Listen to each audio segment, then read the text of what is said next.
Cube Radio. Salut, c'est Charles Dran avec l'équipe dans 5 minutes. On s'intéresse aux sciences, à l'histoire et à l'actualité. Aujourd'hui, on parle des chiens et du langage. Plusieurs personnes vous diront qu'ils ont l'impression que leurs chiens comprennent leur conversation. En fait, il semblerait que c'est le cas, qu'ils puissent du moins comprendre quelques mots. Les chiens sont capables de choisir des mots individuels à partir d'un discours continu, comme peuvent le faire les bébés humains. Voici Élise Jeté. Même sans savoir ce qu'ils signifient, les nourrissons peuvent reconnaître de nouveaux mots en remarquant des modèles de syllabes dans le discours. Alors Mariana Boros de l'Université de Budapest en Hongrie et ses collègues ont voulu savoir si les chiens pouvaient faire la même chose. Les chercheurs ont utilisé l'électroencéphalographie et l'imagerie par résonance magnétique fonctionnelle pour surveiller l'activité cérébrale de 19 chiens. Ils ont ensuite fait jouer aux chiens un enregistrement de flux de mots de 3 syllabes d'une langue inventée pour s'assurer que les animaux entendaient les mots pour la première fois. Ils ont aussi fait jouer des sons qui n'étaient pas des mots. En comparant l'activité cérébrale des chiens pendant qu'ils écoutaient les différents enregistrements, l'équipe a constaté qu'ils prêtaient attention à la fréquence à laquelle certaines syllabes apparaissaient ensemble. On peut donc déduire qu'ils ont retenu des mots individuels dans le discours.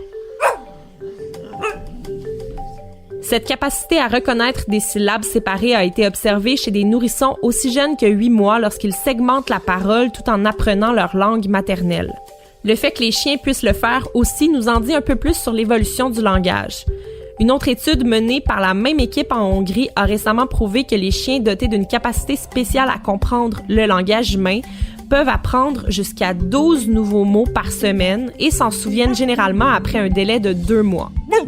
Jusqu'à présent, les chercheurs ont identifié une douzaine de chiens de compagnie à travers le monde qui possèdent le don rare de l'apprentissage des mots. Vous ne pouvez pas simplement décider que votre chien sera un génie du langage, contrairement à d'autres chiens bien dressés qui sont capables de faire la distinction entre des commandes courantes comme s'asseoir et rester. Ces chiens-là associent des objets à des mots et peuvent avoir un vocabulaire qui dépasse les 100 termes. Les scientifiques ont en fait découvert que certains animaux peuvent acquérir des mots humains à des vitesses similaires à celles des bébés humains d'1 an. Certains chiens ont une capacité naturelle apparemment exceptionnelle à assimiler des noms d'objets. Les scientifiques ont donc conclu que cette capacité était similaire à celle des humains ayant des dons musicaux ou mathématiques, par exemple. Pour étudier ce genre d'animaux, ils ont utilisé les médias sociaux et des annonces lors de conférences internationales pour rechercher davantage de chiens doués pour l'apprentissage des mots à travers le monde. Au final, ils n'ont trouvé que 6 chiens qualifiés, tous des Border Collie avec un âge moyen de 3,6 ans et un vocabulaire moyen de 26 mots. Les 3 mâles et les 3 femelles vivent aux États-Unis, au Brésil, en Espagne, aux Pays-Bas, en Norvège et en Hongrie. Les chercheurs ont envoyé aux propriétaires de chaque chien une boîte contenant 6 nouveaux jouets. Les propriétaires avaient alors 6 jours pour apprendre à leur chien les noms des jouets avec leur méthode habituelle. Ça impliquait généralement de jouer avec le chien et chaque jouet pendant une demi-heure par jour. À la fin de la période d'apprentissage de 6 jours, l'équipe de recherche a utilisé la vidéoconférence en ligne pour tester les capacités des chiens à choisir chaque jouet par son nom parmi une dispersion de plusieurs jouets anciens et nouveaux sur le sol.